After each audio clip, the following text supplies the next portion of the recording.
No. No. No! Hello, welcome to my channel. My name is Gino and today I would like to take you on a virtual shopping trip.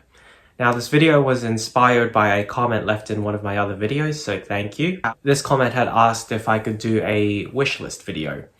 Now instead of me just sitting here and listing down what I'd want to buy, I thought it'd be more fun to take you on a virtual shopping trip, as it were, and kind of see my thought process so you would understand what my aesthetic is and what I look out for in potential purchase. So come with me as I hop around several different websites and I will come up with a short list of potential items I would like to get in the future. This is just for display, but it's also a little preview of the different brands that I will be exploring today. So sorry to Prada and Burberry, they just don't make the cut this time. I've already seen some of their latest collections and well,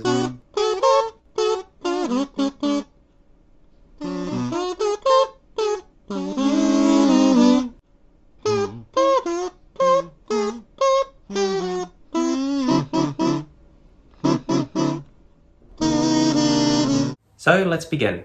First stop, Ralph Lauren. Now that's not luxury exactly, but as you can see, I am wearing a Ralph Lauren knitted teddy bear. When I laid eyes on this piece, I just knew I had to have it. A Pooh Bear takes care of his tummy. This is part of the Lunar New Year collection, so there is an embroidered dragon head here, and this bear is holding red envelopes. Very cute. So from that point, I just knew I needed to add more bears to my wardrobe. So let's go to Ralph Lauren now. Come on, ladies, I can't bloody wait. Oh my God, I can't wait, and I nearly hit my head on the door. The bear jumper is literally the only piece I like from Ralph Lauren. They do have quite a number of options. Very cute. Love it, love it. However, I know for a fact that their cotton blend jumpers, the sleeves have a tendency to stretch over time. Even when I was at the Ralph Lauren store, one of the employees was wearing this blue jumper, but it was the cotton blend one, and it was so oversized, it was so stretched out. So that is a no-go. I'm going to stick to pure wool wherever possible. So that will fortunately knock out quite a few contenders here. I really like this cotton cashmere one, but again, it's made of cotton, but it's also a Christmas one. And it would look kind of weird if I walk around the office wearing a Christmas jumper. As cute as it is, it would only be sensible to wear it during Christmas time. And if you live in Sydney, you would know that you would never wear a jumper in December. Yeah, this cardigan is cute, but the bear is too small. I do like this burgundy wine-colored bear. Here's another one. This $1,000 bear jumper. Absolutely beautiful, but again, Christmas, would not wear it any other time of the year. If I'm ready to buy another bear jumper, but the only options are cotton, I probably would settle for a cotton. Like you can tell, especially with the cotton blend jumpers, the models have their sleeves rolled up. So even the stylist knows that these jumpers are way too long.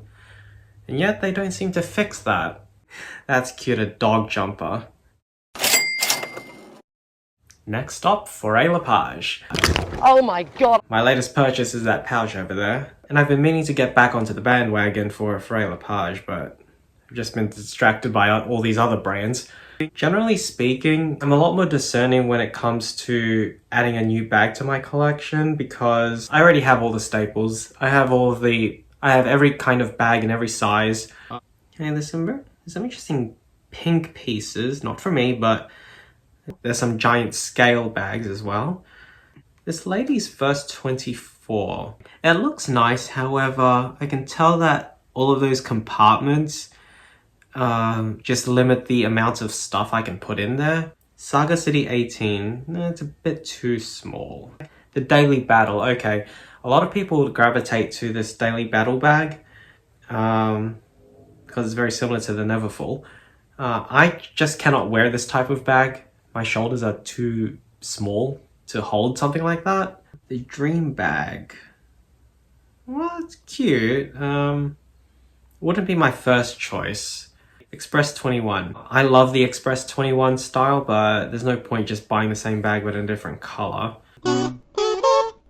Okay, Caliber Soft 20. I really like this piece. You can't go wrong with the camera bag style. And this one has 2 compartments, so you get a lot of utility out of it. It also has that gun motif right at the front. While it is a nod to their heritage, I personally don't like having a weapon displayed on the front of my bag, but I can forgive it for a Lepage. If you're looking for something cheaper, there is the Caliber Soft 17. I did have my eye on this Saga City 31. I think the design is embroidered, it's not a canvas. This jacquard stitching is absolutely beautiful. The Dream bag, which is their Boston bag equivalent. While it is beautiful, I don't travel enough to justify buying that piece. It really looks good on a tall person. I've seen this bag out in the wild, where a guy was wearing this bag, and I thought it looked absolutely beautiful. I'm not a backpack person, but I really like this Backup 32. So early on, I was considering the Carry-On 24 pouch because it has the emblem on the very front. Also, these phone pouches, while they are practical, they are very tiny. I don't really wear watches. These cigar cases, while it does look interesting, I don't smoke, so there's no point me buying this.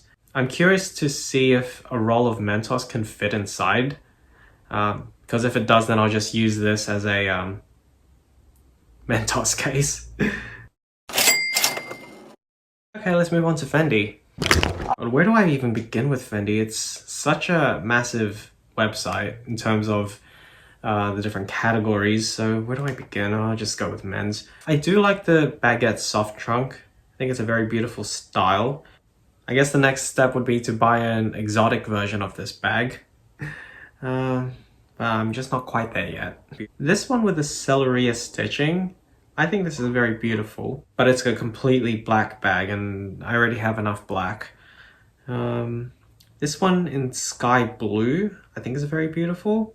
Whatever baguette I buy next, it has to be uniquely different from my existing one. Now, there are some times where I like to look maximalist. So this Maxi multi-pocket baguette, I think is really beautiful and just in your face with all of those buckle details. This baguette in washi paper, I've seen it in person and it looks good, but I was pretty underwhelmed. I still haven't added a peekaboo to my collection. Just holding out for the absolute perfect one. I might just skip it and go straight to an exotic version of it. These Peekaboo ICU X crosses, they're very safe. I don't want to be spending $5,700 just to look safe. This X Lite Small it looks nice, but it looks too much like a briefcase. I don't want that. Why don't we just completely make this unrealistic and I'll just get this brown crocodile baguette for $35,000.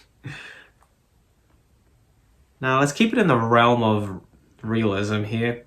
Actually, this Python baguette, I actually like this one. And it's reasonably priced. How is an exotic cheaper than this maxi bag? Now, it's not just bags that I buy from Fendi. They make some really good knitted items. Okay, this brown pecan crocheted cardigan. I like it, but the black stripes is a little too heavy, so I think it might be too overwhelming. I really like this cotton and cashmere jumper. If you don't know what the reference is to this jumper, the vertical lines represent the tracing lines that tailors would draw on using chalk onto a fabric to outline the pattern before they cut it. And the diagonal lines represent the basting stitches that tailors use to hold the horsehair interfacing onto their jackets. This white one is just too white. This grey wool jumper, I think the logo is just a bit too big for me. While I do own that backpack that has Fendi in big letters on the front of it, I don't want it on my ready-to-wear. And all of the other options are too similar to what I already own.